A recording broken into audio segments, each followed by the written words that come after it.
Marine Corps Ball, the do's and don'ts for civilian attendees. The purpose of this presentation is to inform guests, both novice and seasoned, attending the Marine Corps Birthday Ball of a background of the Marine Corps Ball, the sequence of events, the uniforms that can be worn, and some do's, don'ts, and things to consider about ball attire. The Marine Corps Birthday Ball is a black tie event celebrating the birth of the Marine Corps on November 10, 1775. The ball is normally held as close to the actual birthday as possible, usually within the first 3 weeks of November, and most commonly on a Friday or during the weekend. It is a ceremony used to honor current Marines and the Marines that came before. Sequence of events. The cocktail hour. It takes place 1 hour before the commencement of the ceremony. It can be an open bar or a pay-as-you-go bar. Guests will need a photo ID and bring money just in case and for tips. This is a time to get a ball photo if desired. The lines can be long, so try to be there as soon as possible. Usually, guests have another opportunity to take pictures after the ceremony. Again, lines can be long. This also costs extra, though the photographers usually take debit or credit cards. It is used for introductions and socialization before the ceremony. It also allows time for guests to locate their seats on the displayed seating chart. 10 and 5-minute warnings before the start of the ceremony will be given. Guests should use the bathroom if they haven't done so already, as one shouldn't leave during the ceremony out of respect for guest speakers. The ceremony. Once the doors are opened, guests should take their seats. Cell phones should be silenced and put away. The adjutant's call signals the start of the ceremony. Silence throughout the ceremony is customary, though there may be times when applause is appropriate. The posting and relief of the colors. Guests will be standing. The national anthem will be played. Guests should place their hand across their hearts. The Marine hymn and Anchors Aweigh will be played. Guests should be standing respectfully. The reading of General Lejeune's birthday message. Guests may or may not be told to take a seat, so they should either sit or stand as appropriate. The cake cutting. The birthday cake is presented and cut with a sword. Pieces are given to the guest of honor, the oldest Marine, and the youngest Marine. The chaplain's benediction. Guests will be standing. They may bow their head if they wish, or just stand respectfully and silent. The Commandant's message and the CO's message. Usually, guests are seated and silent. The guest of honor speech. It may be long or short depending. Respect should be shown regardless. No cell phone usage. Dinner is served. After dinner, the dance floor and bars are opened. The previous events may take place in a slightly different order than listed. Guests may feel free to take pictures during the ceremony, however they shouldn't block the view of others. To show appreciation for the guest of honor speech, one may seek the guest of honor out after dinner and tell him or her. Guests aren't expected to know the rank of the Marine they are being introduced to. When in doubt, a guest may just use sir or ma'am. Guests should claim their gift early. Normally, gifts are set on the table. Everything usually does get taken, including table flags and centerpieces. If a guest wants to take it home, they should claim it. Guests should be respectful and smile. They are a reflection of their host. Uniforms that can be worn. Marine hosts will wear one of 3 uniforms: the dress blue alphas, the recruiting commercial uniform with ribbons and medals, the dress blue bravos, the recruiting commercial uniform with ribbons and shooting badges, or the service alphas, a green service uniform with ribbons and shooting badges. Navy hosts will wear the Navy's equivalent to these uniforms. The do's. Male guests' apparel.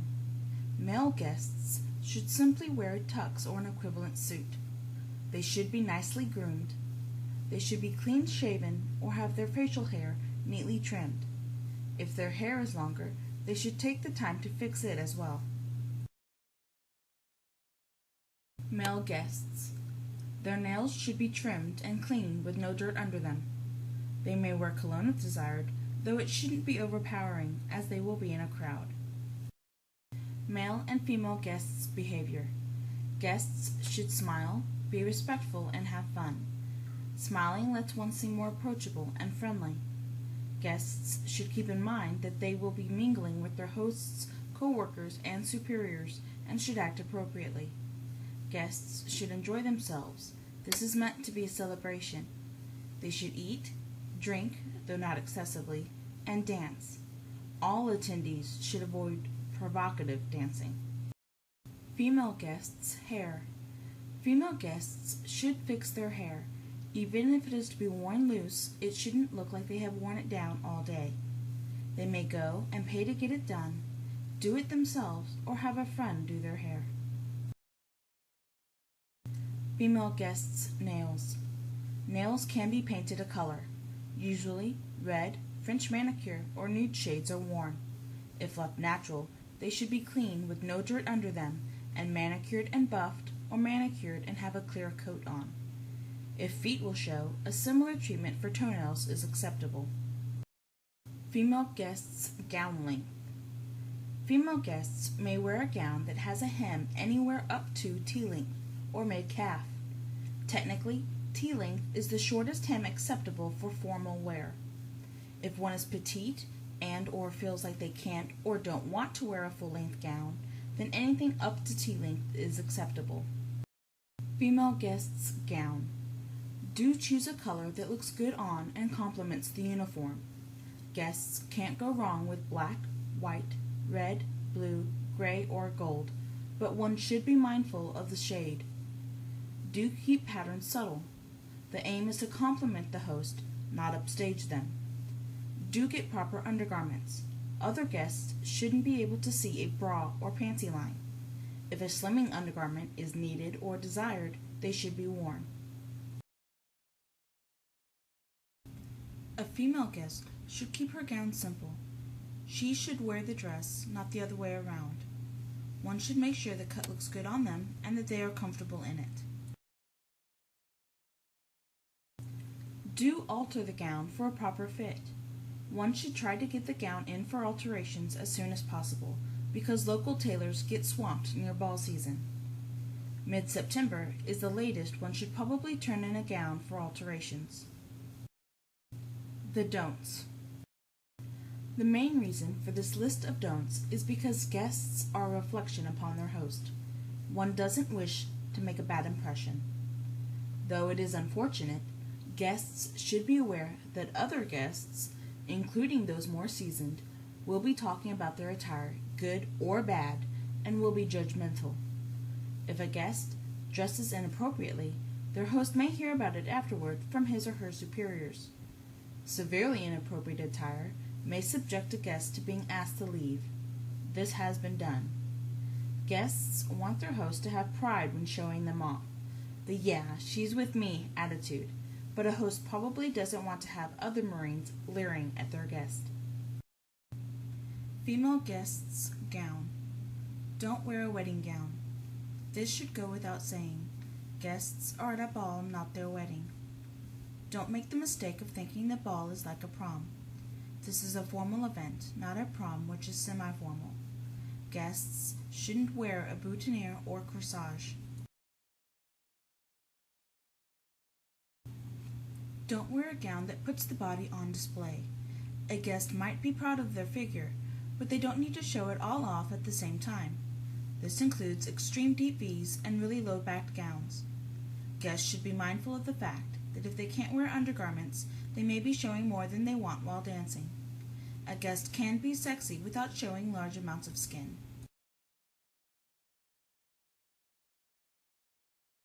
Don't wear a gown shorter than T-length or mid-calf. Cocktail dresses at or above the knee are not appropriate as they are semi-formal. High-low and sheer bottom gowns fall into this category as well. They are semi-formal. Club dresses are an absolute no. Things to consider. Wearing a large ball gown. Having a gown that requires petticoats or crinolines could make it difficult to move around in the crowd. It may also impose on other guests' space during dinner. The tables can be crowded. Wearing a gown with a long train. It will be stepped on. If a long train is desired, a tailor could attach a wrist strap to hold the train up and out of the way. Wearing a gown with a lot of bedazzlement or bling. It can be distracting, and the focus should be the hosts, as the ball is to honor them. Guests should try to compliment their hosts, not upstage them. The dance floor could be lit with various types of lighting, and may make the dress have a disco ball effect.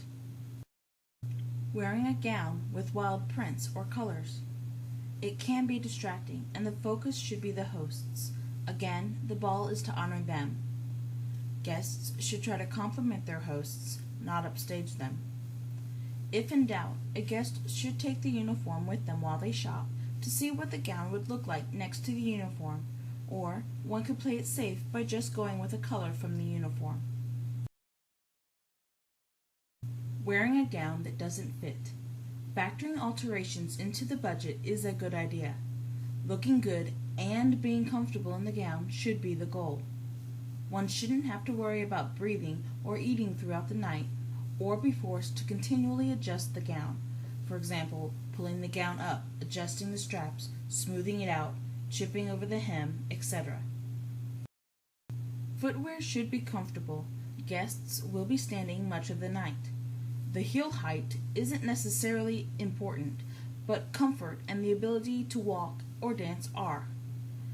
The ball is a formal event, and as such, the footwear a guest chooses to wear should be a reflection of the atmosphere. Footwear that have excessively high or plastic heels are not appropriate for formal events. If a guest is uncertain of what to wear, bridal footwear is a good measure of the type of footwear appropriate for formal occasions. Guests may keep jewelry simple or let it make a statement, though maintaining balance with the gown is a good idea. The 5-point rule is a good way to do this. Earrings are worth 2 points for each set. Bracelets are 1 point each. The wedding ring with engagement ring is 1 point for the set. Necklaces are 1 point each. Any other ring is 1 point each. Piercings, though they should be removed to conform to the formal surroundings, are 1 point each. Hair accessories are 1 point. For hair accessories, a good rule of thumb is that the hair accessory be one large piece or several small pieces placed strategically throughout the hair. Tiaras are advised against because they lend themselves to look juvenile or costumey. Wearing makeup, even just a little, is a good idea. Typically, evening events call for more dramatic makeup, but a guest may go with a natural look if desired. If dramatic makeup is desired, picking one area to maintain balance and give the eye something to focus on is a good idea. If eyes are to be the focus, then lips should be muted, or vice versa. Doing both dramatic eyes and lips tends to be distracting and look costumey.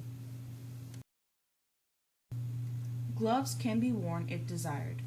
A shawl, wrap, bolero, or shrug may be worn if desired as well. Good guidelines for these items are that they be made of special occasion fabric, for example silk, satin, chiffon, etc., and match or complement the gown color. When deciding on an evening bag, if one is to be used, consider if it is big enough to hold what is needed, but small enough to be held in hand. Wearing perfume if desired is fine, though it shouldn't be overpowering as guests will be in a crowd. This presentation has given information about the Marine Corps birthday ball, what is and is not considered appropriate attire, and some extra information to take into consideration in preparation for the ball. Above all, the Marine Corps Birthday Ball is a celebration of the Marine Corps and the Marines that comprise it. It is an event that should be experienced and enjoyed. Have fun. Semper Fi.